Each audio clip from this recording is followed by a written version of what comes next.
Xavier, plusieurs joueurs, dont Johan Gourcuff, dont l'Espagnol Xavi Alonso, se sont plaints du vuvuzela, cet instrument indissociable de cette Coupe du Monde. Le comité d'organisation a même parlé d'interdire à un moment et aujourd'hui ils ont dit non, on n'interdira pas le vuvuzela. Est-ce que vous pensez que cette polémique avait vraiment lieu d'être ? Écoutez, ça dépend de quel bout de la lorgnette on se place, Clovis. Cette vuvuzela, qu'en dire ?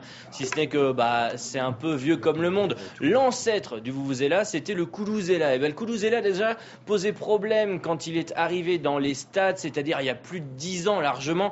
À l'époque, c'était Kaiser Chiefs contre toutes les grandes équipes historiques du championnat sud-africain. Derrière, il y a eu le vuvuzela. C'est apparu dans les années 90.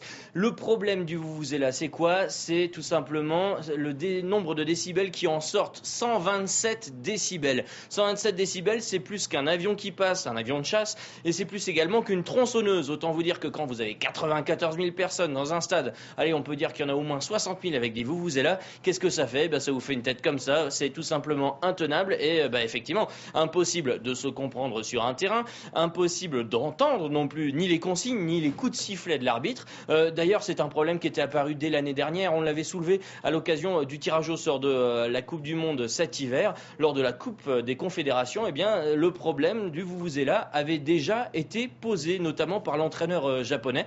À cette occasion, l'entraîneur japonais avait réclamé la suspension, l'interdiction totale du vuvuzela. Alors pourquoi la vuvuzela est-il encore là ? Parce que le vuvuzela déjà, pour Sepp Blatter et la FIFA, c'est un emblème de foot sud-africain. Vous savez que cette Coupe du Monde est la première Coupe du Monde sur le sol africain. Il se voyait mal interdire l'un des symboles du football sud-africain. L'autre enjeu, c'est tout simplement un enjeu économique. Des vuvuzelas comme celui-ci, il s'en est vendu 1,5 million en Europe depuis, depuis le mois d'octobre. Ici, en Afrique du Sud, des vuvuzelas comme celle-ci, ou bien comme d'autres, que j'ai à côté, celle-là par exemple, ou la toute petite, qui est un peu cachée, elle est là, voilà, elle est toute petite, il s'en vend, l'équivalent de 2 millions d'euros. Donc il y a vraiment un marché pour ça. C'est un marché porteur. C'est également une fierté pour les Sud-Africains.